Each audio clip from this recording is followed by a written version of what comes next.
ನಮಸ್ತೆ ವೀಕ್ಷಕರೇ, ನಮ್ಮ ಕರ್ನಾಟಕ ಸುದ್ದಿಗೆ ಸ್ವಾಗತ. ನಾನು Savitha Doddaiah. Micro finance company ಕಿರುಕುಳಕ್ಕೆ ಕೊರಟಗೆರೆ ತಾಲೂಕಿನ ಅಳ್ಳಲಸಂದ್ರ ಮಹಿಳೆ ಮಂಗಳಮ್ಮ ಆತ್ಮಹತ್ಯೆಗೆ ಯತ್ನಿಸಿದ್ದರು ಮತ್ತು ಕುರಂಕೋಟೆಯಲ್ಲಿ ಸಾಲ ಪಡೆದು ತೀರಿಸಲಾಗದೆ ಕುಟುಂಬವೇ ಮನೆ ಖಾಲಿ ಮಾಡಿಕೊಂಡು ಹೋಗಿತ್ತು. ಈ ಕುರಿತು ನಮ್ಮ ಕರ್ನಾಟಕ ಟಿವಿ ಸುದ್ದಿ ಬಿತ್ತರಿಸಿತ್ತು.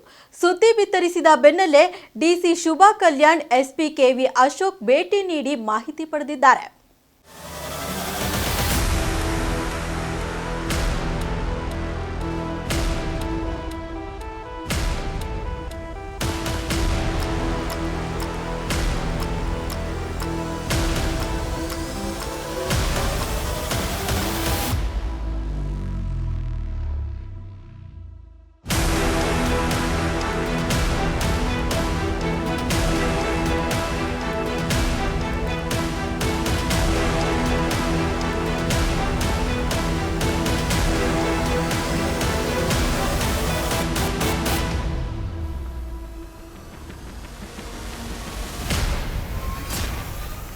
ಮೈಕ್ರೋ ಫೈನಾನ್ಸ್ಗಳ ಕಿರುಕುಳದ ನಿರಂತರ ಸಾಲು ವರದಿ ಬಿತ್ತರಿಸಿದ ನಮ್ಮ ಕರ್ನಾಟಕ ಟಿವಿ ವರದಿಗೆ ಬಿಗ್ ಇಂಪ್ಯಾಕ್ಟ್ ಸಿಕ್ಕಿದೆ. ಹೌದು ವೀಕ್ಷಕರೇ, ಕೊರಟಗೆರೆ ತಾಲೂಕಿನ ಅಳ್ಳಲಸಂದ್ರದ 45 ವರ್ಷದ ಮಂಗಳಮ್ಮ 5 ಸ್ಟಾರ್ ಮತ್ತು ಗ್ರಾಮೀಣ ಕೂಟದಲ್ಲಿ ಸಾಲ ಮಾಡಿ ವ್ಯಾಪಾರ ಮಾಡಲು ಅಂಗಡಿ ಇಟ್ಟಿದ್ದರು. ಅಂಗಡಿ ಲಾಸ್ ಆದ ಪರಿಣಾಮ ಕೂಲಿ ಕೆಲಸ ಮಾಡುತ್ತಿದ್ದರು. ಆದರೆ ಕೂಲಿ ಕೆಲಸದಿಂದ ಬರುತ್ತಿದ್ದ ಹಣದಲ್ಲಿ ಸಾಲ ತೀರಿಸಲು ಆಗದೆ ಆತ್ಮಹತ್ಯೆಗೆ ಯತ್ನಿಸಿದರು. ಕುರಂಕೋಟೆಯಲ್ಲಿ ಸಾಲ ಕಟ್ಟಲಾಗದೆ ಕುಟುಂಬವೇ ಮನೆಯನ್ನ ಖಾಲಿ ಮಾಡಿಕೊಂಡು ಹೋಗಿತ್ತು. ಈ ಸುದ್ದಿ ನಮ್ಮ ಕರ್ನಾಟಕ ಟಿವಿಯಲ್ಲಿ ಬಿತ್ತರವಾಗುತ್ತಿದ್ದಂತೆ ಡಿಸಿ ಮತ್ತು ಎಸ್ಪಿ ಸ್ಥಳಕ್ಕೆ ದೌಡಾಯಿಸಿದ್ದಾರೆ.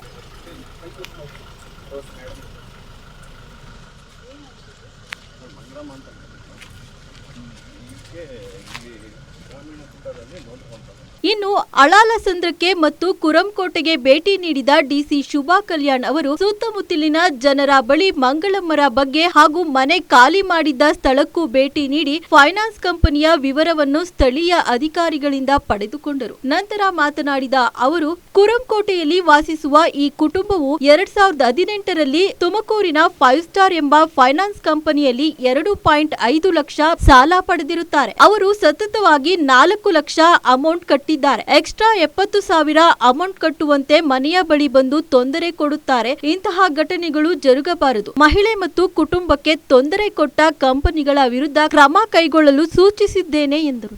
ನಮಸ್ಕಾರ. ಇವತ್ತು ನಾವು ಕುರಂಕೋಟೆ ಗ್ರಾಮ ಪಂಚಾಯತ್ಗೆ ಬಂದಿದ್ದೀವಿ. ಇದರಲ್ಲಿ 5 ಸ್ಟಾರ್ ಅನ್ನೋ ಒಂದು ಮೈಕ್ರೋ ಫೈನಾನ್ಸ್ ಕಂಪನಿ, ತುಮಕೂರಲ್ಲಿ ಅವರ ಆಫೀಸ್ ಇದೆ. ಮಾರುತಿ ಅನ್ನೋ ವ್ಯಕ್ತಿ 2018ರಲ್ಲಿ ಒಂದು 2.5 ಲಕ್ಷ ಅವರಿಂದ ಸಾಲ ಇಸ್ಕೊಂಡಿದ್ದಾರೆ. ಸುಮಾರು 26%, 24% ಇಂಟ್ರೆಸ್ಟ್ ರೇಟಲ್ಲಿ 2018ನಲ್ಲಿ ತಗೊಂಡು, ಬಟ್ ಅವರು ಸತತವಾಗಿ ಏನು ಅವ್ರದ್ದು ಇಂಟ್ರೆಸ್ಟ್ ರೇಟು ಮತ್ತು ಟುವರ್ಡ್ಸ್ ಪ್ರಿನ್ಸಿಪಲ್ ಅದನ್ನು ಕಟ್ಕೊಂಡು ಬಂದಿದ್ದಾರೆ. ಸುಮಾರು 4.5 ಲಕ್ಷ ಅವರು ಕಟ್ಟಿದ್ದಾರೆ. ಮತ್ತು ಔಟ್ಸ್ಟ್ಯಾಂಡಿಂಗ್ ಅಮೌಂಟ್ ಒಂದು 75,000 ಇದೆ ಅಂತ ಹೇಳಿ 5 ಸ್ಟಾರ್ ಕಂಪನಿಯವರು, ಅವರು ಮ್ಯಾನೇಜರು ಮತ್ತು ಕಲೆಕ್ಷನ್ ಏಜೆಂಟ್ ಬಂದು ಅವ್ರ ಮನೆ ಹತ್ರ ಈ ಥರ ಈ ಸ್ವತ್ತು 5 ಸ್ಟಾರ್ ಕಂಪನಿಗೆ ಸೇರಿದ್ದು ಅಂತ ಒಂದು ಬರೆದಿದ್ದಾರೆ. This is not correct. ಈಗ ಆ್ಯಸ್ ಪರ್ ನಮ್ಮದು ರೂಲ್ಸ್ ಪ್ರಕಾರ ಇದು ಸರಿಯಲ್ಲ. ಈ ಥರ ಮಾಡುವ ಘಟನೆಗಳು ನಾವು ಕಂಡು ಬಂದರೆ ಮುಂದಿನ ದಿನಗಳಲ್ಲಿ ನಾವು ಕಠಿಣವಾಗಿ ನಾವು ಕ್ರಮ ತಗೊಳ್ತೀವಿ. ಮತ್ತು ಸಿಯೋಮೋಟೋ ಪೊಲೀಸ್ ಅವರು ಕೂಡ ಕೇಸ್ ಬುಕ್ ಮಾಡ್ತಾರೆ. ಈಗ ರಾಜ್ಯ ಮಟ್ಟದಲ್ಲಿ ಕೂಡ ಇದು ಬಗ್ಗೆ ಚರ್ಚೆ ಆಗ್ತಾ ಇದೆ ಮತ್ತು ಆರ್ಡಿನೆನ್ಸ್ ಕೂಡ ಮಾಡಲಿಕ್ಕೆ ಎಲ್ಲ ಪ್ರಯತ್ನಗಳು ಅಲ್ಲಿ ಆಗ್ತಾ ಇದೆ.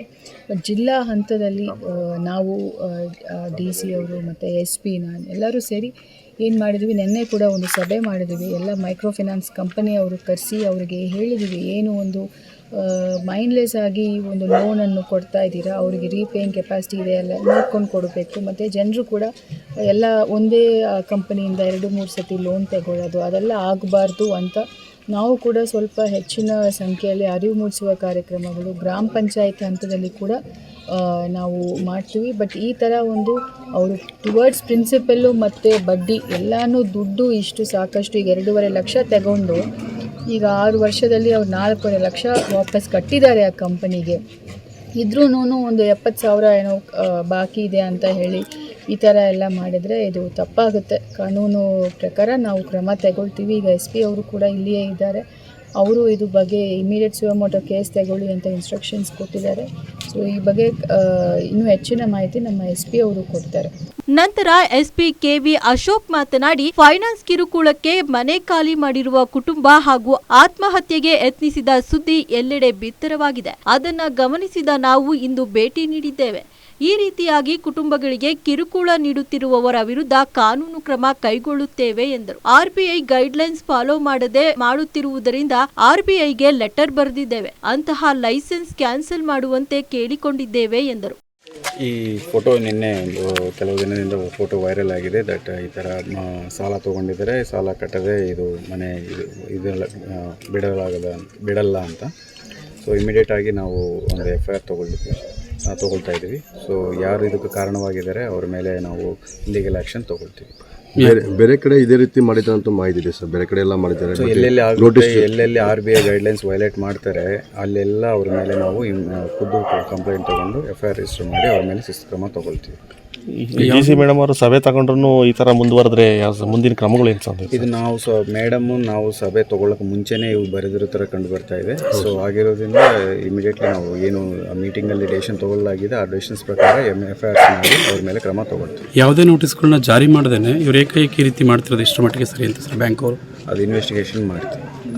ಸೊ ಇನ್ವೆಸ್ಟಿಗೇಷನಲ್ಲಿ ಯಾವ್ದಾವುದು ಏನು RBI ಗೈಡ್ಲೈನ್ಸ್ ಇವರು ಫಾಲೋ ಮಾಡದೆ ಮಾಡುತ್ತಾರೆ ಅದರೆಲ್ಲನೂ ನಾವು ತೊಗೊಳ್ತೀವಿ. ಆ್ಯಂಡ್ RBIಗೂ ಸಹ ನಾವು ಒಂದು ಪತ್ರ ಬರ್ತೀವಿ ದಟ್ ಇವರು RBI ಗೈಡ್ಲೈನ್ಸ್ ಫಾಲೋ ಮಾಡಿಲ್ಲ, ಅದಕ್ಕೆ ಇವ್ರ ಮೇಲೆ ಶಿಸ್ತು ಕ್ರಮ ತೊಗೊಳ್ಳಿ ಅಂತ ಅವ್ರ ಲೈಸೆನ್ಸ್ ಕ್ಯಾನ್ಸಲೇಷನ್ಗೋಸ್ಕರ ಬರ್ತೀವಿ.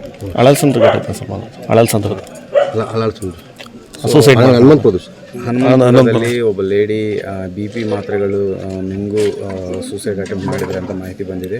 ಈಗಾಗಲೇ ನಾವು ಸ್ಪಾಟ್ ವಿಸಿಟ್ ಮಾಡಿದ್ವಿ. ಸೊ ಅವರು ಈ ಗ್ರಾಮೀಣ ಒಕ್ಕೂಟ ಮೈಕ್ರೋ ಫೈನಾನ್ಸಿಂದ ಒಂದು ತೊಗೊಂಡಿದ್ದಾರೆ ಅಂತ ಮಾಹಿತಿ ಬಂತು. ಈಗಾಗಲೇ ನಾವು FIR ರಿಜಿಸ್ಟರ್ ಮಾಡಿದ್ವಿ. ಅದರಲ್ಲಿ ಈ 8 ಜನ ಸೇರಿ ಒಂದು ಸೆಲ್ಫ್ ಹೆಲ್ಪ್ ಗ್ರೂಪ್ ಫಾರ್ಮ್ ಆಗಿ ಅದರಲ್ಲಿ ಇವರು ಲೇಡಿ ಒಂದು 2 ಲಕ್ಷ ತೊಗೊಂಡ್ರು, ಯಾರು ಸೂಸೈಡ್ ಮಾಡಿದರೆ ಅವ್ರ ಜೊತೆಗೆ ಬೇರೆಯವ್ರ ಹೆಸರಲ್ಲಿನೂ ಇವರು ಇನ್ನೊಂದು 1.5 ಲಕ್ಷ ತೊಗೊಂಡಿದ್ದಾರೆ. ಸೊ ಈ ಎಲ್ಲ ಸಾಲ ಅವ್ರಿಗೆ ಕೇಳೋದಕ್ಕೆ ಹೋಗಾಗ ಆ ವಿಚಾರಕ್ಕೆ ಅವರು ಸೂಸೈಡ್ ಮಾಡ್ಕೊಂಡಿರೋಂಥ ಮಾಹಿತಿ ಬಂದಿದೆ. ಅಟೆಂಪ್ಟ್ ಮಾಡಿದ್ರಂಥ ಮಾಹಿತಿ ಬಂದಿದೆ.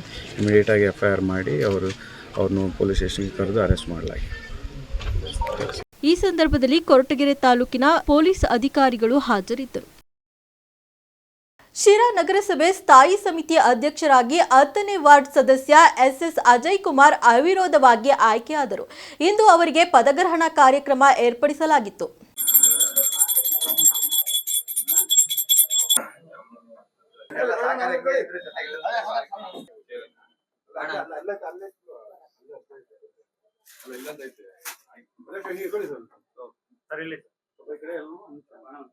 ನಂತರ ಮಾತನಾಡಿದ ವಿಜಯ್ ಕುಮಾರ್ ಅವರು, ಮೊನ್ನೆ ನಡೆದ ಸಾಮಾನ್ಯ ಸಭೆಯಲ್ಲಿ ಮಾನ್ಯ ಶಾಸಕ TB ಜಯಚಂದ್ರ ಹಾಗೂ ನಗರಸಭೆ ಅಧ್ಯಕ್ಷ ಜಿಶಾನ್ ಮೊಹಮ್ಮದ್ ಎಲ್ಲಾ ಸದಸ್ಯರು ನನ್ನನ್ನು ಅವಿರೋಧವಾಗಿ ಆಯ್ಕೆ ಮಾಡಿದ್ದಾರೆ. ನಾಳೆಯಿಂದ ನಮ್ಮ ಅಧ್ಯಕ್ಷರು ಮತ್ತು ನಮ್ಮ ಸಾಹೇಬರ ಅಣತಿಯಂತೆ ನಾವೆಲ್ಲ ಕೆಲಸ ಮಾಡುತ್ತೇವೆ. ನಮ್ಮ ಊರಿನಲ್ಲಿ ಮೊದಲು ರೆವಿನ್ಯೂ ಕಲೆಕ್ಟ್ ಮಾಡಬೇಕಿದೆ. ಹಾಗಾಗಿ ನಾವು ಅಧ್ಯಕ್ಷರ ಸೂಚನೆಯ ಮೇರೆಗೆ ನಾವು ಕೆಲಸ ಮಾಡುತ್ತೇವೆ.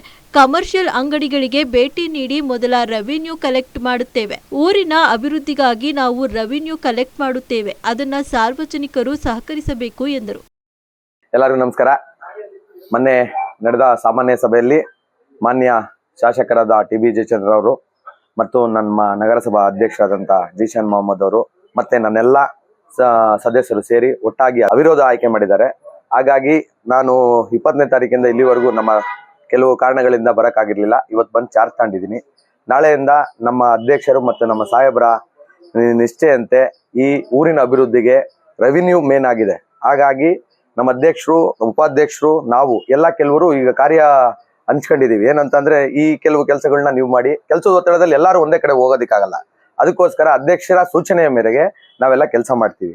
ಇನ್ನು ಮುಂದೆ ನಾನು ಹೇಳೋದಂದ್ರೆ ಕಮರ್ಷಿಯಲ್ ಬಿಲ್ಡಿಂಗ್ಸ್ ಮತ್ತೆ ಸ್ಕೂಲ್ ಕಾಲೇಜ್ಗಳಲ್ಲಿ ಏನು ನಮ್ಮ ನಗರಸಭೆ ತೆರಿಗೆಯನ್ನ ಕಟ್ಟಿಲ್ಲ ಅವಕ್ಕೆಲ್ಲ ನೇರವಾಗಿ ಹೋಗಿ ಆ ಜಾಗಗಳನ್ನ ಅಳತೆ ಮಾಡುವಂತ ಕೆಲಸ ಮಾಡಿ ಅವ್ರ ಕಡೆಯಿಂದ ರೆವಿನ್ಯೂ ಕಲೆಕ್ಷನ್ ಮಾಡಿ ನಮ್ಮೂರಲ್ಲಿ ಏನಾಗಿದೆ ಅಂದ್ರೆ ನಮ್ಗೆ ಗೌರ್ಮೆಂಟ್ ಇಂದ ಬರೋದು ಸ್ವಲ್ಪ ದುಡ್ಡು, ಅದ್ರಲ್ಲಿ ನಮ್ಮ ಸ್ಲಮ್ ಡಿಕ್ಲೇರ್ 19 ಇದಾವೆ. ನಾವು ಆ ಸ್ಲಮ್ಗಳಲ್ಲಿ ನಮಗೆ ರೆವಿನ್ಯೂ ಕಮ್ಮಿ ಬರ್ತಿರೋದ್ರಿಂದ ಕೆಲವು ವಾರ್ಡ್ಗಳಲ್ಲಿ ರೆವಿನ್ಯೂ ಬರ್ತಿರೋದು ಊರ ಅಭಿವೃದ್ಧಿಗೋಸ್ಕರ ನಾವು ರೆವಿನ್ಯೂ ಕಲೆಕ್ಷನ್ ಮಾಡ್ತಾ ಇದೀವಿ. ಯಾರದೇ ಒಬ್ಬರ ಏನು ಇದ್ರ ಮೇಲೆ ಕೋಪಕ್ಕೋಸ್ಕರ ಇನ್ನೊಂದು ಇದಕ್ಕೋಸ್ಕರ ಮಾಡ್ತಾ ಇಲ್ಲ. ಊರ ಅಭಿವೃದ್ಧಿಗೋಸ್ಕರ ರೆವಿನ್ಯೂ ಕಲೆಕ್ಟ್ ಮಾಡ್ತಿರೋದು. ನಾನು ಸಾರ್ವಜನಿಕರಲ್ಲಿ ಕೇಳ್ಕೊಳ್ಳೋದು ಏನಂತಂದ್ರೆ, ಮೊನ್ನೆ ನಿನ್ನೆ ಒಂದು ಮೀಟಿಂಗ್ ನಡೀತಾ ಇತ್ತು. ಒಂದು 5th ಕಮಿಷನ್ ಇದರಲ್ಲಿ ಕೆಲವರೆಲ್ಲ ಸದಸ್ಯರು ಏನ್ ಮಾಡಿದ್ರು ಅಂತಂದ್ರೆ, ಸರ್ ಕಂದಾಯ ಕಟ್ಟಕ್ ಬಂದಾಗ ಕಂದಾಯಕ್ಕಿಂತ ಕಂದಾಯದ ಬಡ್ಡಿನೇ ಜಾಸ್ತಿ ಇದೆ ಅಂತ ಹೇಳ್ತಾ ಇದ್ರು. ಅದಕ್ಕೆ ಪ್ರತಿ ವರ್ಷ ನೀವು ಕಂದಾಯ ಕಟ್ಟಿದ್ರೆ ಬಡ್ಡಿ ಬರಲ್ಲ.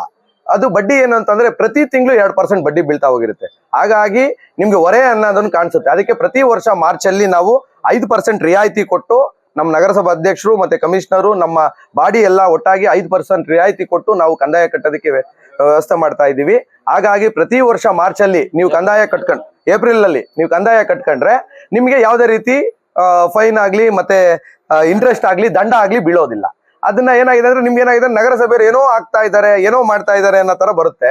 ಆದ್ರೆ ಏನಂತ ಅಂದ್ರೆ ನೀವು ಕಟ್ಟಿಲ್ಲದ ಕಾರಣ ನಿಮ್ಗೆ ಅದು ಹೊರೆ ಬೀಳ್ತಾ ಇದೆ. ನಮಗೆ ಗೋರ್ಮೆಂಟ್ ಇಂದ ಆರ್ಡರ್ ಇದೆ, ಅದು ನಾವ್ ಯಾರು ಮಾಡಿರೋದಲ್ಲ, ಗೋರ್ಮೆಂಟ್ ಇಂದ ಆರ್ಡರ್ ಇದೆ. ದಯವಿಟ್ಟು ನಾನು ಸಾರ್ವಜನಿಕರಲ್ಲಿ ಕೇಳ್ಕೊಳ್ಳೋದೇನಂತಂದ್ರೆ, ನೀವು ಪ್ರತಿ ವರ್ಷದ ಏಪ್ರಿಲ್ ಅಲ್ಲಿ ನಿಮ್ಮ ಕಂದಾಯನ ನಗರಸಭೆಗೆ ಕಟ್ಟಿದ್ರೆ ನಾವು ನಿಮ್ಮ ಮನೆ ಬಾಗಿಲಿಗೆ ಬಂದು ನಿಮ್ಮ ಸೇವೆ ಮಾಡೋದಕ್ಕೆ ಅನುಕೂಲ ಮಾಡ್ಕೊಡೋದಕ್ಕಾಗುತ್ತೆ. ದಯವಿಟ್ಟು ನಾನು ಎಲ್ಲರಲ್ಲಿ ಕೈ ಜೋಡಿಸಿ ಕೇಳ್ಕೊಳ್ಳೋದೇನಂತಂದ್ರೆ, ದಯವಿಟ್ಟು ರೆವಿನ್ಯೂ ಕೊಡಿ, ನಾವು ನಿಮ್ಮ ಅಭಿವೃದ್ಧಿ ಮಾಡ್ತೀವಿ ಅಂತ ಹೇಳಿ ನಾನು 2 ಮಾತು ಮುಗಿಸ್ತೀನಿ. ಎಲ್ಲರಿಗೂ ನಮಸ್ತೆ. ಇವತ್ತು ಹೊಸದಾಗಿ ನಮ್ಮ ಫ್ರೆಂಡು ಸ್ನೇಹಿತರಾದ ಅಜಯ್ ಕುಮಾರ್ ಅವರು ಸ್ಟ್ಯಾಂಡಿಂಗ್ ಕಮಿಟಿ ಚೇರ್ಮನ್ ಆಗಿದ್ದಾರೆ. ಅವ್ರಿಗೆ ನನ್ನ ಕಡೆಯಿಂದ ಪರ್ಸನಲಿ ಎಲ್ಲ ನಮ್ಮ 36 ಜನ ಸದಸ್ಯರ ಕಡೆಯಿಂದ ಎಲ್ಲರ ಕಡೆಯಿಂದ ಅವ್ರಿಗೆ ನಾನು ಅಭಿನಂದಿಸ್ತೀನಿ. ಆಮೇಲೆ ನಾವೆಲ್ಲರೂ ಸೇರಿ ಊರು ಅಭಿವೃದ್ಧಿ ಮಾಡೋಣ, ನಮ್ಮ ನಗರ ಅಭಿವೃದ್ಧಿ ಮಾಡೋಣ, ಒಳ್ಳೆ ಕೆಲಸ ಮಾಡೋಣ ಅಂತ ಭಾವಿಸ್ತೀನಿ. ನಮಸ್ಕಾರ. ಈ ದಿನ ಮೊನ್ನೆ ನಡೆದಂಥ ಸಾಮಾನ್ಯ ಸಭೆಯಲ್ಲಿ ಖಾಲಿ ಇರ್ತಕ್ಕಂಥ ಸ್ಥಾಯಿ ಸಮಿತಿ ಅಧ್ಯಕ್ಷರ ಹುದ್ದೆಗೆ ಶ್ರೀಯುತ ಅಜಯ್ ಕುಮಾರ್ ಅವರು ನಗರಸಭಾ ಸದಸ್ಯರನ್ನ ಅಧ್ಯಕ್ಷರನ್ನಾಗಿ ಇಡೀ ಬಾಡಿ ತೀರ್ಮಾನ ಮಾಡಿತ್ತು. ಅದರಂತೆ ಇವತ್ತು ಸ್ಥಾಯಿ ಸಮಿತಿ ಅಧ್ಯಕ್ಷರಾಗಿ ನಗರಸಭೆಗೆ ಪದಗ್ರಹಣ ಸಮಾರಂಭಕ್ಕೆ ಬಂದಿದ್ದಾರೆ. ಅವರಿಗೆ ನಮ್ಮ ಅಧಿಕಾರಿ ಮತ್ತು ಸಿಬ್ಬಂದಿಗಳ ಪರವಾಗಿ ತುಂಬ ಹೃದಯದ ಶುಭಾಶಯಗಳನ್ನು ಕೋರ್ತಾ ಇದ್ದೀನಿ. ಯಾಕೆಂತಂದರೆ ಇಡೀ ಬಾಡಿ ಎಲ್ಲ ಕೆಲಸಗಳನ್ನ ಮಾಡಲಿಕ್ಕಾಗಲ್ಲ. ಹಂಗಾಗಿ ಮುನ್ಸಿಪಾಲ್ಟಿ ಆ್ಯಕ್ಟ್ ಪ್ರಕಾರ ಸ್ಥಾಯಿ ಸಮಿತಿಯನ್ನು ರಚಿಸಲಿಕ್ಕೆ ಸರ್ಕಾರದ ನಿರ್ದೇಶನ ಇರುತ್ತೆ. ಹಂಗಾಗಿ ಈ ಸ್ಥಾಯಿ ಸಮಿತಿಯಲ್ಲಿ ಇವರ ಜೊತೆಗೆ 4 ಜನ ಮೆಂಬರ್ಗಳು ಇದ್ದಾರೆ. ಅವರು 5 ಜನ ಸುಮಾರು ಅವ್ರಿಗೆ ಒಂದು ಅಧಿಕಾರ ಇರ್ತದೆ, ಬಾಡಿಗೆ ಜಾಸ್ತಿ ಅಧಿಕಾರ ಇರ್ತದೆ, ಅದಕ್ಕಿಂತ ಕಡಿಮೆ ಅಧಿಕಾರ ಇರ್ತದೆ. ಅದನ್ನ ಇವರು ಉಪಯೋಗಿಸ್ಕೊಂಡು ಪಟ್ಟಣದ ಅಭಿವೃದ್ಧಿಯನ್ನ ಮಾಡಲಿಕ್ಕೆ ಕ್ರಮ ಕೈಗೊಳ್ಬೇಕು ಅಂತೇಳಿ ತಮ್ಮಲ್ಲಿ ಕೇಳ್ಕೊತೀನಿ. ಅದ್ರ ಜೊತೆಗೆ ಮುಖ್ಯವಾಗಿ ನಮ್ಮ ಇಡೀ ಶಿರಾದಲ್ಲಿ ಎಲ್ಲ ಕಂದಾಯ ನಿವೇಶನಗಳಾಗ್ಲಿ ಕಟ್ಟಡಗಳಾಗ್ಲಿ ಅದನ್ನ ರೀಅಸೆಸ್ ಮಾಡ್ತಕ್ಕಂಥ ಕೆಲಸವನ್ನ ಸ್ಥಾಯಿ ಸಮಿತಿಯಿಂದ ನಾಳೆಯಿಂದಲೇ ಪ್ರಾರಂಭ ಮಾಡಬೇಕು ಅಂತ ಈ ಮೂಲಕ ಅವರಲ್ಲಿ ಕೋರ್ಕೊಳ್ತೀನಿ. ಅವ್ರ ಜೊತೆಗೆ ನಾವು ಅಧಿಕಾರಿ ಮತ್ತು ಕಂದಾಯ ಶಾಖೆ ಎಲ್ಲ ಸಿಬ್ಬಂದಿಗಳು ಅವ್ರ ಜೊತೆಗೆ ಕೈ ಜೋಡಿಸ್ತೀವಿ. ಶಿರಾ ನಗರಸಭೆಗೆ 2025 ಏನು ಒಂದು ಹೊಸ ವರ್ಷ ಬಂದಿದೆ. ಈ ಹೊಸ ವರ್ಷದಲ್ಲಿ ಚಿರ ಯುವಕ ಶಿರಾ ನಗರದ ನಗರಸಭೆಯ ಸ್ಥಾಯಿ ಸಮಿತಿಯ ಅಧ್ಯಕ್ಷರಾಗಿ ಇವತ್ತು ಅಧಿಕಾರ ವಹಿಸ್ಕೊಂಡಿದ್ದಾರೆ. ಅವ್ರಿಗೆ ಈ ಹೊಸ ವರ್ಷ ಆರೋಗ್ಯ, ಐಶ್ವರ್ಯ, ಅಧಿಕಾರ ಎಲ್ಲಾನು ಕೊಟ್ಟು ವಿಶೇಷವಾಗಿ ಈ ನಗರಸಭೆಯಲ್ಲಿ ಹೆಚ್ಚಿನ ಅಭಿವೃದ್ಧಿ ಕೆಲಸಗಳ ಬಗ್ಗೆ ಹೆಚ್ಚಿನ ಆದ್ಯತೆ ಕೊಡಬೇಕು. ಏನು ಕೆಲಸ ಕಾರ್ಯಗಳು ಕುಂಠೆ ತಗೊಂಡಿದ್ರು ಅವನ್ನ ಚುರುಕು ಮಾಡೋಂಥ ಕೆಲಸನ ಸ್ಥಾಯಿ ಸಮಿತಿ ಅಧ್ಯಕ್ಷರು ಮಾಡಬೇಕು ಅಂತ ಹೇಳಿ, ಆಮೇಲೆ ಎಲ್ಲ ಸದಸ್ಯರ ಜೊತೆ ಇಟ್ಕೊಂಡು ಶಿರಾ ನಗರಸಭೆ ಇತಿಹಾಸದಲ್ಲಿ ಒಂದು ಬದಲಾವಣೆಯನ್ನು ಮಾಡಬೇಕು ಸ್ಥಾಯಿ ಸಮಿತಿ ಅಧ್ಯಕ್ಷರು ಅಂತ ಹೇಳಿ ಈ ಸಂದರ್ಭದಲ್ಲಿ ಅವ್ರಿಗೆ ಶುಭ ಕೋರ್ತಾ, ಮುಂದಿನ ದಿನಗಳಲ್ಲಿ ಅವರಿಗೆ ಒಳ್ಳೆಯ ಅಧಿಕಾರ ಸಿಗಲಿ, ಒಳ್ಳೆ ಸ್ಥಾನಮಾನ ಸಿಗಲಿ, ಹೆಚ್ಚಿನದಾಗಿ ದೇವರ ಆರೋಗ್ಯ ಐಶ್ವರ್ಯ ಕೊಡಲಿ ಅಂತ ಹೇಳಿ ನಾನು ತುಂಬಾ ಹೃದಯದಿಂದ ಹಾರೈಸ್ತೀನಿ. ಜೈ ಭೀಮ್. ಈ ವೇಳೆ ನಗರಸಭೆ ಅಧ್ಯಕ್ಷ ಜಿಶಾನ್ ಮೊಹಮ್ಮದ್, ಉಪಾಧ್ಯಕ್ಷ ಲಕ್ಷ್ಮೀಕಾಂತ್, ಸದಸ್ಯರಾದ ಬುರಾನ್ ಮೊಹಮ್ಮದ್, ಫಯಾಜ್ ಅಹಮದ್, ಕೃಷ್ಣಮೂರ್ತಿ, ಸಾನಿಯಾ ಖಾದರ್, ಮಜರ್ ಅಹಮದ್, ನಗರಸಭೆ ಆಯುಕ್ತ ರುದ್ರೇಶ್, ನಾಮನಿರ್ದೇಶನ ಸದಸ್ಯ ಮಹೇಶ್, ಕಾಂಗ್ರೆಸ್ ಯುವ ಮುಖಂಡ ಮಣಿ, ಕರವೇ ಬಾಬು, ಧರಣಿ ಕುಮಾರ್ ಸೇರಿದಂತೆ ಹಲವು ಮುಖಂಡರು ಉಪಸ್ಥಿತರಿದ್ದು ನೂತನ ಸ್ಥಾಯಿ ಸಮಿತಿ ಅಧ್ಯಕ್ಷರಿಗೆ ಸನ್ಮಾನಿಸಿ ಗೌರವಿಸಿದರು. ಕೊರಟಗೆರೆ ಬಿಜೆಪಿ ಮಂಡಲ ಅಧ್ಯಕ್ಷರ ಸಭೆ ನಡೆಸಿ ನೂತನ ಮಂಡಲ ಅಧ್ಯಕ್ಷರನ್ನಾಗಿ ರುದ್ರೇಶ್ ಅವರನ್ನ ಆಯ್ಕೆ ಮಾಡಲಾಯಿತು.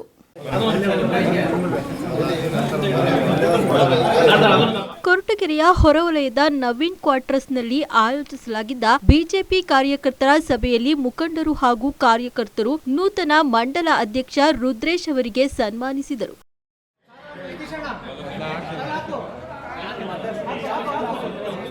ಈ ವೇಳೆ ಮಾತನಾಡಿದ ನೂತನ ಮಂಡಲ ಅಧ್ಯಕ್ಷ ರುದ್ರೇಶ್, ಕೊರಟಗೆರೆ ವಿಧಾನಸಭಾ ಕ್ಷೇತ್ರದಲ್ಲಿ ಬಿಜೆಪಿ ಪಕ್ಷದ ಕಾರ್ಯಕರ್ತರನ್ನ ಬಲಪಡಿಸುವ ಸಲುವಾಗಿ ಎಲ್ಲರೂ ಒಟ್ಟಾಗಿ ಕೆಲಸ ಮಾಡೋಣ. ಈ ಬಾರಿ ಬರುವ ಎಲ್ಲಾ ಚುನಾವಣೆಗಳಲ್ಲೂ ಜೆಡಿಎಸ್ ಹಾಗೂ ಬಿಜೆಪಿ ಎನ್ಡಿಎ ಪಕ್ಷದ ಅಭ್ಯರ್ಥಿಯನ್ನು ಗೆಲ್ಲಿಸಿಕೊಳ್ಳೋಣ ಎಂದರು.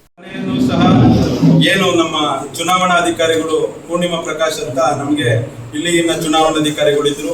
ಅವರು ನಮ್ಮ ಪಕ್ಷದ ಬಿಜೆಪಿನಲ್ಲಿ ಎಲ್ಲಾ ತರ ಪಕ್ಷದ ತರ ಅಲ್ಲ.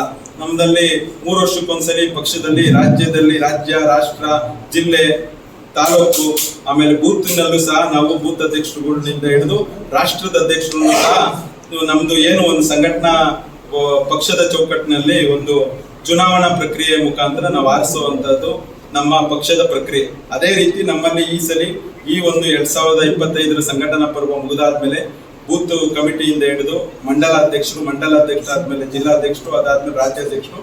ಈಗ ರಾಜ್ಯಾಧ್ಯಕ್ಷರು ಸಹ ಫೆಬ್ರವರಿ 4ಕ್ಕೆ ಚುನಾವಣೆ ಘೋಷಣೆ ಆಗಿದೆ. ಅದೇ ರೀತಿ ಅಲ್ಲೂ ಸಹ ಪ್ರಮುಖರುಗಳೆಲ್ಲ ನಿರ್ಧಾರ ಮಾಡಿ ರಾಜ್ಯಾಧ್ಯಕ್ಷರು ಘೋಷಣೆ ಮಾಡೋರಿದ್ದಾರೆ. ಸೊ ಅದೇ ರೀತಿ ನಮ್ಮ ಮಂಡಲದಲ್ಲಿ ಯಾರ್ಯಾರನ್ನ ಅಧ್ಯಕ್ಷರನ್ನು ಮಾಡಬೇಕು ಅಂತ ಹೇಳಿ ನಮ್ಮಲ್ಲಿ ಇಲ್ಲಿ ಪೂರ್ಣಿಮಾ ಪ್ರಕಾಶ್ ಅಂತ ಇಲ್ಲಿ ಚುನಾವಣಾ ಅಧಿಕಾರಿಗಳಿದ್ರು. ಅವರೆಲ್ಲ ನಮ್ಮ ಪ್ರಮುಖರುಗಳನ್ನು ಅಭಿಪ್ರಾಯ ಸಂಗ್ರಹ ಮಾಡಿ ಎಲ್ಲರ ಅಭಿಪ್ರಾಯಗಳ ಮೇರೆಗೆ ಎಲ್ಲಾರನ್ನೂ ವಿಶ್ವಾಸಕ್ಕೆ ತಗೊಂಡು ಹೋಗೋವಂಥವ್ರು ಯಾರನ್ನ ಬೇಕು ಅನ್ನೋ ತರ ನಿರ್ಧಾರ ಮಾಡಿ ನಮ್ಮ ಪವನಣ್ಣ ಆಗಿರ್ಬೋದು, ಪ್ರತಿಯೊಬ್ಬರು ನಮ್ಮ ಗುರುವರು ಆಗಿರ್ಬೋದು, ಎಲ್ಲ ನಮ್ಮ ಪ್ರಮುಖರುಗಳು, ಅದೇ ರೀತಿ ಅನಿಲ್ ಕುಮಾರ್ ಸರ್ ನಮ್ಮ ಏನು ಇಲ್ಲಿನ ಅಭ್ಯರ್ಥಿಗಳು ಇದಾಗಿದ್ದಾರೆ, ಅವರು ಸಹ ಎಲ್ಲಾರನ್ನೂ ವಿಶ್ವಾಸಕ್ಕೆ ತಗೊಂಡು ಹೋಗೋ ತರ ಅವಕಾಶನ ರುದ್ರೇಶ ಕೊಡಬೇಕು ಅಂತ ಹೇಳಿ ರಾಜ್ಯದಲ್ಲಿ ನಿರ್ಧಾರ ಮಾಡಿಸಿ ಈ ದಿನ ಏನು 2 ದಿನದಿಂದ ಘೋಷಣೆ ಆಗಿದೆ. ಅದೇ ರೀತಿ ಅದಕ್ಕೆ ಮೊದಲನೇದಾಗಿ ನನ್ನ ಕೊರಟಗೆರೆ ಮಂಡಲದ ಎಲ್ಲ ನಮ್ಮ ನಾಯಕರುಗಳಿಗೆ ನಾನು ವಂದನೆ ಅರ್ಪಿಸ್ತೀನಿ. ನೂತನ ಅಧ್ಯಕ್ಷರಿಗೆ ಸಣ್ಣ ಮನವಿ. ಕೊರಟಗೆರೆ ಕ್ಷೇತ್ರದಲ್ಲಿ ರೈತರ ಸಮಸ್ಯೆಗಳು ತುಂಬಾ ಇದೆ. ದಯಮಾಡಿ ವಾರದಲ್ಲಿ 3-4 ದಿನ ಚಂದ್ರಣ್ಣ ಹೇಳಿದಂಗೆ ಒಂದು ತಾಲೂಕು ಕಚೇರಿ, ಪೊಲೀಸ್ ಸ್ಟೇಷನ್ ಇವ್ರ ಬಗ್ಗೆ ಗಮನ ಹರಿಸಬೇಕು. ಪ್ರತಿ ಹೋಬಳಿ ಮಟ್ಟದಲ್ಲಿ ಪ್ರತಿ ತಿಂಗಳು ಸಭೆ ಮಾಡಬೇಕು. ಸಂಘಟನೆ ಜೊತೆಗೆ ಸಭೆ ಮಾಡಿಕೊಂಡು ರೈತರ ಸಮಸ್ಯೆಗಳೇನಿದೆ, ಕಾರ್ಯಕರ್ತರ ಸಮಸ್ಯೆ ಏನಿದೆ, ಪೊಲೀಸ್ ಸ್ಟೇಷನ್ನು, ರೆವಿನ್ಯೂ ಡಿಪಾರ್ಟ್ಮೆಂಟು, ಬೇರೆ ಇತರೆ ಇಲಾಖೆಗಳಲ್ಲಿ ಏನೇನು ಬರ್ತಿದೆ ಕೇಂದ್ರ ಸರ್ಕಾರ ಯೋಜನೆಗಳನ್ನ ಸಾರ್ವಜನಿಕರು ತಲುಪುತ್ತಾ ಇಲ್ವಾ, ಯಾರು ತಲುಪಿಲ್ಲ, ಅದನ್ನೊಂದು ಸರ್ವೆ ಮಾಡೋ ಟೈಪ್ ಮಾಡ್ಕೋಬೇಕು. ಕಾರ್ಯಕರ್ತರಲ್ಲಿ ಯಾರಾದ್ರು ನೇಮಿಸ್ಕೊಂಡು, ಯಾಕೆಂದರೆ ಸಂಪರ್ಕ ಚೆನ್ನಾಗಿ ಬೆಳೀತದೆ. ನಮಗೆ ಜನ ಕೈಗೆ ಸಿಗ್ತಾರೆ. ಅವ್ರಿಗೇನೋ ಕಷ್ಟ ಕಾಲದಲ್ಲಿ ಸಪೋರ್ಟ್ ಮಾಡೋದು ಅಂತಂದರೆ ಅವರು ನಮ್ಗೆ ನೆನೆಸ್ಕೊಂತಾರೆ. ಬಿಜೆಪಿ ಅವ್ರು ಬಂದು ಏನೋ ಸಪೋರ್ಟ್ ಮಾಡ್ತಾ ಇದ್ದಾರೆ. ಕೇಂದ್ರ ಸರ್ಕಾರದ ಯೋಜನೆಗಳು ಎಷ್ಟೋ ಯೋಜನೆಗಳು ಗೊತ್ತಿದೆ, ಯಾರಿಗೂ ಗೊತ್ತಿಲ್ಲ ಕೇಂದ್ರ ಸರ್ಕಾರದವ್ರನ್ನ. ಯಾರು ಹೇಳಿದ್ರು ಪಿಟಿ ಭಾಗ್ಯಗಳಲ್ಲಿ ಇದು ಒಂದು ಭಾಗ್ಯ ಅಂದ್ಕೊಂಡು ಅದನ್ನು ಪ್ರತಿಬಿಂಬಿಸ್ತಾ ಇದ್ದಾರೆ. ಕೇವಲ ಪಿಟಿ ಭಾಗ್ಯಗಳು 4 ಅಷ್ಟೇ ರಾಜ್ಯ ಸರ್ಕಾರದ. ರೈತರು ತಲುಪ್ತಾ ಇರೋದು ಕೇಂದ್ರ ಸರ್ಕಾರದ ಯೋಜನೆಗಳು. ಅದನ್ನ ರೈತರಿಗೂ ಸಾರ್ವಜನಿಕರಿಗೂ ತಿಳಿಪಡಿಸುವಂಥ ಕಾರ್ಯಕ್ರಮನ ವ್ಯವಸ್ಥೆನ ನಮ್ಮ ಅಧ್ಯಕ್ಷರು ಮಾಡಬೇಕು. ಜೊತೆಗೆ ಹಳಬರು ಹೊಸಬರು ಅಂದರೆ ಎಲ್ಲರೂ ಸೇರಿಸ್ಕೊಂಡು ಪಕ್ಷನ ಸಂಘಟನೆ ಮಾಡೋದ್ರಲ್ಲಿ ಸ್ವಲ್ಪ ಪ್ರವಾಸ ಮಾಡೋದು, ಶ್ರಮ ವಹಿಸಬೇಕು ಅಂತ ಅಧ್ಯಕ್ಷರು ಮನವಿ ಮಾಡ್ತಾ ಅವರಿಗೆ ಹೃದಯಪೂರ್ವಕ ಅಭಿನಂದನೆ ಸಲ್ಲಿಸ್ತಾ ಮೊದಲನೇದಾಗಿ ಅಭಿನಂದನೆ ಸಲ್ಲಿಸ್ತಾ ಏನು ಇವತ್ತು ಅವ್ರನ್ನ ಒಂದು ಎಲ್ಲರನ್ನೂ ಕರೆದು ಒಂದು ಅಭಿನಂದನೆ ಅಂತ ಕಾರ್ಯಕರ್ತರ ಹೇಳಿದ್ರು. ಹಂಗಾಗಿ ಇವತ್ತೆಲ್ಲ ಸೇರಿಕೊಂಡು ಅವ್ರಿಗೆ ಅಭಿನಂದನೆ ತಿಳಿಸ್ತಾ ಇದ್ದೀವಿ.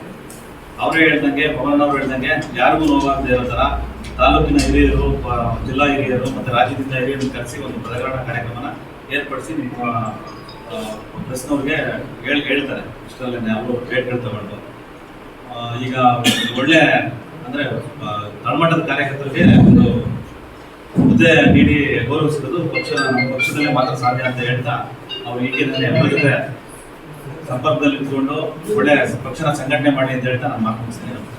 ಸಭೆಯಲ್ಲಿ ರೈತ ಮೋರ್ಚಾ ಜಿಲ್ಲಾಧ್ಯಕ್ಷ ನಾಗರಾಜು, ಜಿಲ್ಲಾ ಕಾರ್ಯದರ್ಶಿ ಅರುಣ್ ಕುಮಾರ್, ಹಿರಿಯ ಬಿಜೆಪಿ ಮುಖಂಡ ಚಂದ್ರಪ್ಪ, ಸಿಎನ್ ದುರ್ಗ ಹೋಬಳಿಯ ಅಧ್ಯಕ್ಷ ಸಿದ್ದನಂಜಪ್ಪ, ಕಸಬಾ ಅಧ್ಯಕ್ಷ ದಯಾನಂದ್, ಮುಖಂಡರಾದ ಮೋಹನ್ ಸೇರಿದಂತೆ ಇತರರು ಉಪಸ್ಥಿತರಿದ್ದರು.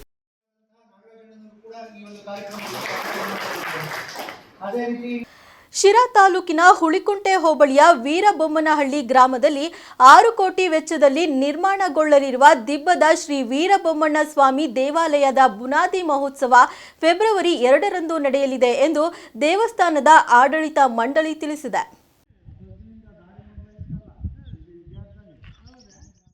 ಹುಲಿ ಹುಲಿಕೊಂಟೆ ಹೋಬಳಿಯ ವೀರಬೊಮ್ಮನಹಳ್ಳಿ ಗ್ರಾಮದಲ್ಲಿ 6 ಕೋಟಿ ರೂಪಾಯಿ ವೆಚ್ಚದಲ್ಲಿ ಭವ್ಯಯುತವಾಗಿ ನಿರ್ಮಾಣವಾಗಿರುವ ತಡಕಲೂರು ಕಟ್ಟೆಮನೆ ದಿಬ್ಬದ ಶ್ರೀ ವೀರಬೊಮ್ಮಣ್ಣ ಸ್ವಾಮಿ ನೂತನ ದೇವಸ್ಥಾನ ಬುನಾದಿ ಪೂಜಾ ಮಹೋತ್ಸವ ಸ್ಫಟಿಕಾಪುರಿ ಮಹಾಸಂಸ್ಥಾನ ಮಠದ ಪೀಠಾಧ್ಯಕ್ಷರಾದ ಶ್ರೀ ನಂಜಾವಧೂತ ಸ್ವಾಮೀಜಿಗಳ ದಿವ್ಯ ನೇತೃತ್ವದಲ್ಲಿ ಫೆಬ್ರವರಿ 2ರಂದು ಭಾನುವಾರ ಬೆಳಗ್ಗೆ 9 ಗಂಟೆಗೆ ನಡೆಯಲಿದೆ.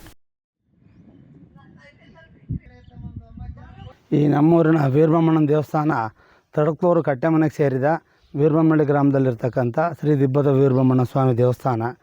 ನಾವು ಅಲ್ಲಿ ಇಲ್ಲಿ ಹೋದ ಕಡೆ ಎಲ್ಲ ನೋಡಿದಾಗ ದೇವಸ್ಥಾನಗಳಾಗವು.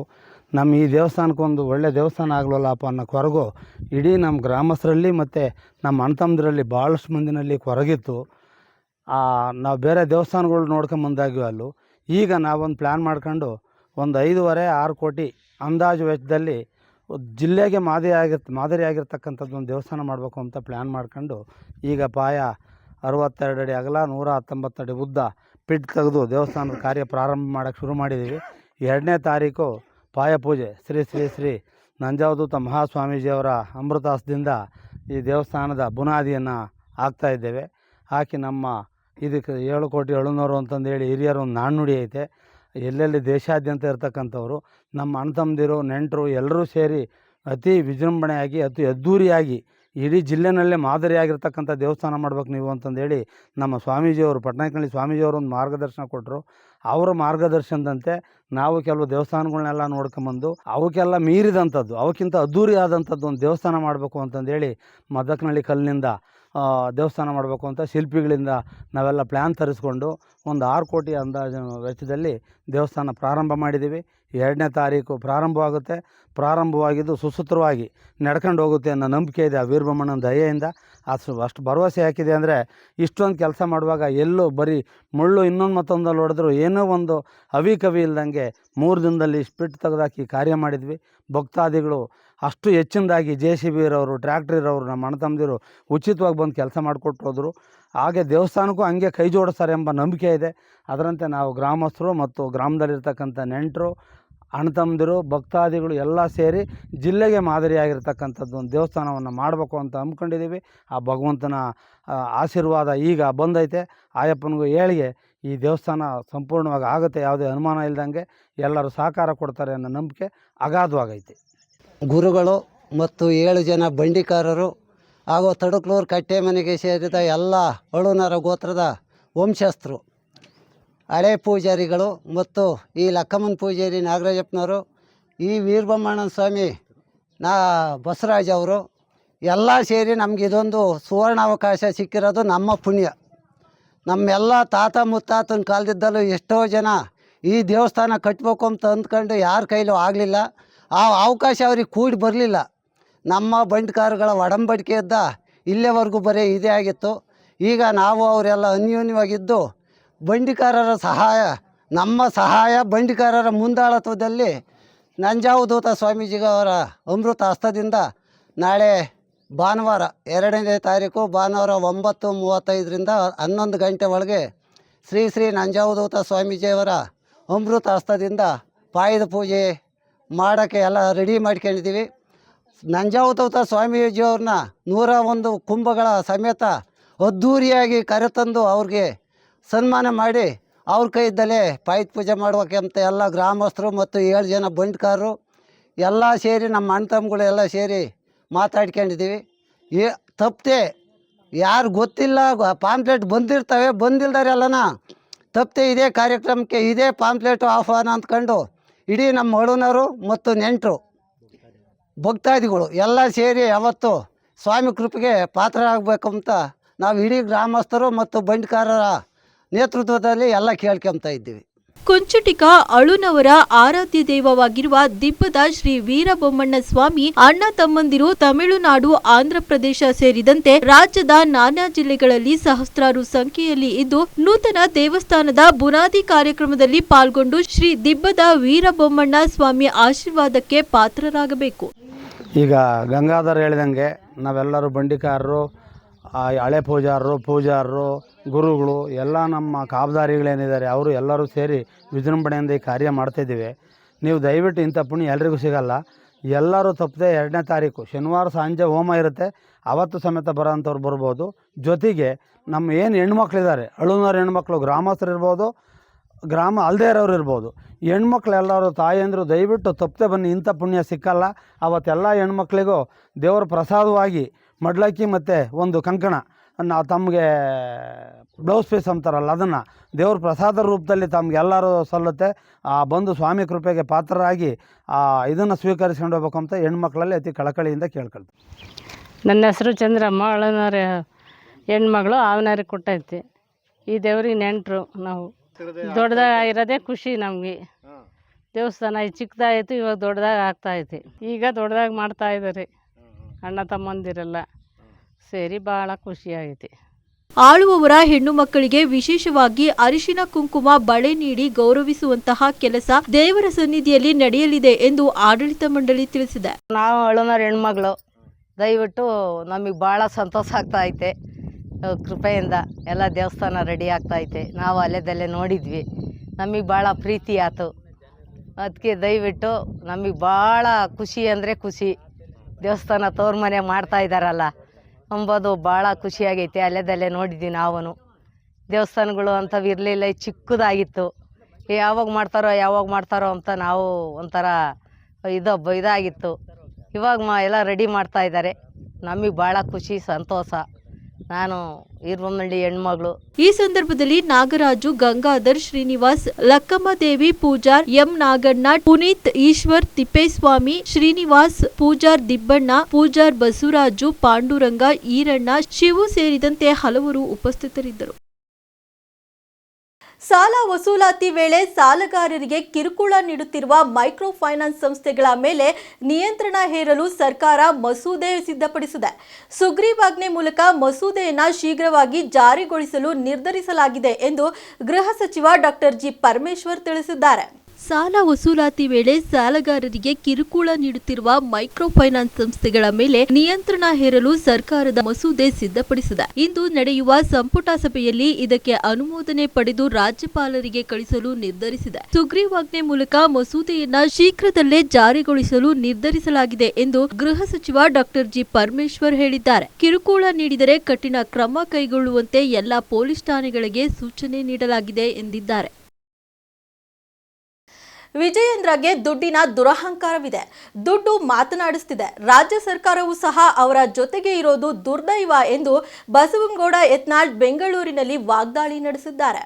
ವಿಧಾನಸೌಧದಲ್ಲಿ ಮಾತನಾಡಿದ ಅವರು, ಸರ್ವಾಧಿಕಾರ ಪತನ ಆಗಲೇಬೇಕು. ಬಹಳ ದಿವಸ ಅನ್ಯಾಯ, ಸರ್ವಾಧಿಕಾರಿ ಮನಸ್ಥಿತಿ ಯಾವ ನಾಯಕನಲ್ಲಿದೆಯೋ ಅವರ ಅಂತ್ಯ ಬೇಗ ಆಗುತ್ತದೆ. ಈಗ ಆ ಕಾಲ ಬಂದಿದೆ ಎಂದು ವಿಜಯೇಂದ್ರ ವಿರುದ್ಧ ಕಿಡಿಕಾರಿದರು. ಮೂಡ ಪ್ರಕರಣದಲ್ಲಿ ಮೈಸೂರಿಗೆ ಪಾದಯಾತ್ರೆ ತಲುಪುವುದರೊಳಗೆ ರಾಜೀನಾಮೆ ಕೊಡಬೇಕು ಅಂತ ವಿಜಯೇಂದ್ರ ಹೇಳಿದ್ರು. ಆದರೆ ವಿಜಯೇಂದ್ರ ಮೇಲಿನ ಆರೋಪ ಹೊರತೆಗೆದು ಬಿಟ್ರೆ ಅವರ ಕತೆ ಮುಗಿದೇ ಹೋಗಿದೆ. ಅದ್ಯಾಕೆ ಸಿದ್ದರಾಮಯ್ಯನವರು ಸುಮ್ಮನಿದ್ದಾರೋ, ಇಲ್ಲ ಸಿದ್ದರಾಮಯ್ಯನವರದ್ದು ಏನಾದ್ರೂ ವಿಜಯೇಂದ್ರ ಹತ್ರ ಇದೆಯೋ ಗೊತ್ತಿಲ್ಲ, ಅದಕ್ಕೆ ಹೊಂದಾಣಿಕೆ ಮಾಡಿಕೊಂಡಂತೆ ಕಾಣ್ತಿದೆ ಎಂದು ಆರೋಪಿಸಿದರು. ವಿಜಯೇಂದ್ರ ಅವರ ನೈಜ ಬಣ್ಣ ಬಯಲಾಗುತ್ತದೆ. ವರಿಷ್ಠರಲ್ಲಿ ನಾನು ಒಂದು ಮನವಿ ಮಾಡುತ್ತೇನೆ, ಯಾಕೆ ಚುನಾವಣೆ ಸರ್ಕಸ್ ಮಾಡ್ತಿದ್ದೀರಾ? ನೇರವಾಗಿ ಅಧ್ಯಕ್ಷರನ್ನೇ ಘೋಷಣೆ ಮಾಡಿ ಕೈ ಬಿಟ್ಟು ಬಿಡಿ. ಗೋವಿಂದ ಕಾರಜೋಳ ಅವರನ್ನ ಹೊಡೆಯಲು ಮುಂದಾದವರನ್ನ ಜಿಲ್ಲಾಧ್ಯಕ್ಷರನ್ನಾಗಿ ಮಾಡಿದ್ದೀರಾ. ಯಾವ ದಿಕ್ಕಿನಲ್ಲಿ ಪಕ್ಷ ಹೋಗುತ್ತದೆ? ಇದರ ಉದ್ದೇಶ ಪಕ್ಷ ಕಟ್ಟಬೇಕು ಅಂತಾನೋ ಕಂಪನಿ ಕಟ್ಟಬೇಕು ಅಂತಾನೋ? ಅಣ್ಣ ಕೇಂದ್ರ ಮಂತ್ರಿಯಾಗಲಿ, ಅಪ್ಪ ಉಪರಾಷ್ಟ್ರಪತಿಯಾಗಲಿ ಈ ರೀತಿ ಪಕ್ಷ ನಡೆಸಲು ಆಗೋದಿಲ್ಲ. ವಿಜಯೇಂದ್ರ ಅವರನ್ನೇ ರಾಜ್ಯಾಧ್ಯಕ್ಷ ಮಾಡೋದಾದ್ರೆ ಮಾಡಿಬಿಡಿ. ಚುನಾವಣಾ ಪ್ರಕ್ರಿಯೆಗಳು ಬೇಡ. ನಿಮಗೆ ಬೇಕಾದವರನ್ನ ಮತದಾರರನ್ನಾಗಿ ಮಾಡೋದಾದ್ರೆ ಮತದಾನ ಯಾಕೆ ಎಂದು ಅಸಮಾಧಾನ ವ್ಯಕ್ತಪಡಿಸಿದ್ದಾರೆ. ಯುವಕನೊಬ್ಬ ವಿದ್ಯಾರ್ಥಿಯೊಬ್ಬರನ್ನ ಬರ್ಬರವಾಗಿ ಹತ್ಯೆ ಮಾಡಿರುವ ಘಟನೆ ರಾಯಚೂರು ಜಿಲ್ಲೆಯ ಸಿಂಧನೂರು ನಗರದ ಹೊರವಲಯದ ಲೇಔಟ್ ಒಂದರಲ್ಲಿ ನಡೆದಿದೆ. ಕಾಲ್ತುಳಿತದಿಂದ ಹಲವು ಅಭಿಮಾನಿಗಳು ಗಾಯಗೊಂಡಿದ್ದಾರೆ. ಅಭಿಮಾನಿಗಳ ನೂಕು ನುಗ್ಗಲಿನಿಂದ ಪೊಲೀಸ್ ಅಧಿಕಾರಿಯ ಬೈಕ್ ನಾಶವಾಗಿದೆ. ವಿಶೇಷ ಎಂದರೆ ಅಂತಾರಾಷ್ಟ್ರೀಯ ಪಂದ್ಯಕ್ಕಿಂತ ಹೆಚ್ಚು ಪ್ರೇಕ್ಷಕರು ಕೊಹ್ಲಿಯನ್ನ ನೋಡಲು ಕ್ರೀಡಾಂಗಣಕ್ಕೆ ಆಗಮಿಸಿದ್ದಾರೆ.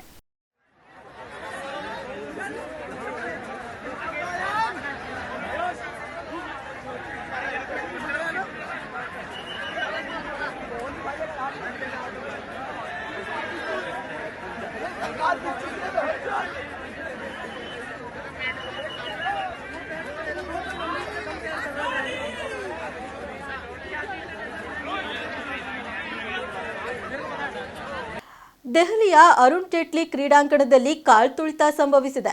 ರಣಜಿ ಪಂದ್ಯ ಆಡುತ್ತಿರುವ ಕೊಹ್ಲಿಯನ್ನ ನೋಡಲು ಅಭಿಮಾನಿಗಳ ಗುಂಪು ಸೇರಿತು. ಇದರಿಂದಾಗಿ ಕ್ರೀಡಾಂಗಣದ 16ನೇ ಸಂಖ್ಯೆಯ ಗೇಟ್ನಲ್ಲಿ ಕಾಲ್ತುಳಿತ ಉಂಟಾಗಿದೆ.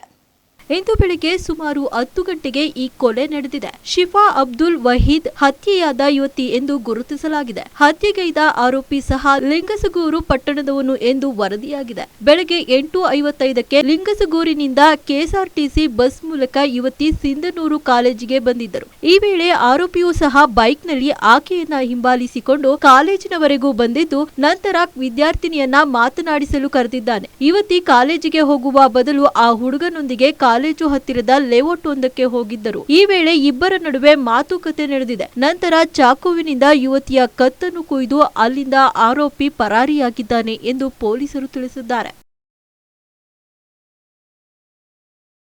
ಇಷ್ಟಿತ್ತು ಈ ಹೊತ್ತಿನ ಸುದ್ದಿ ಮತ್ತು ಮನೋರಂಜನೆಗಾಗಿ ನೋಡ್ತಾ ಇರಿ ನಮ್ಮ ಕರ್ನಾಟಕ ಟಿವಿ. ಇದು ಕನ್ನಡಿಗರ ಭರವಸೆ.